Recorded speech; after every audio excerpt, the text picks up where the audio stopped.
একের পর এক নির্বাচনী লড়াইকে ব্যর্থতার পর অবশেষে সংসদের অলিন্দে পা রাখতে চলেছেন পশ্চিমবঙ্গ বিজেপির প্রাক্তন রাজ্য সভাপতি রাহুল সিনহা। আসন্ন রাজ্যসভা নির্বাচনে বাংলা থেকে তাকে প্রার্থী করার ঘোষণা করল ভারতীয় জনতা পার্টি। রাজনৈতিক মহলের মতে দীর্ঘ কয়েক দশক ধরে দলের প্রতি অনুগত থাকা এবং একাধিক কঠিন নির্বাচনে লড়াই করার পুরস্কার হিসেবেই রাহুল সিনহাকে সংসদের উচ্চকক্ষে পাঠানোর সিদ্ধান্ত নিয়েছে কেন্দ্রীয় নেতৃত্ব।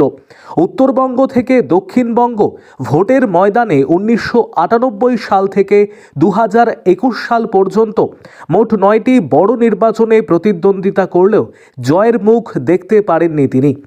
1998 রায়গঞ্জ লোকসভা কেন্দ্র, 2001 করণদিঘি বিধানসভা, 2004 মেদিনীপুর লোকসভা, 2006 জগদ্দল বিধানসভা, 2009 বাঁকুড়া লোকসভা, 2014 উত্তর কলকাতা লোকসভা, 2016 জোড়াসাঁকো বিধানসভা, 2019 উত্তর কলকাতা লোকসভা, 2021 হাবড়া বিধানসভা কেন্দ্রে প্রার্থী হয়েছিলেন।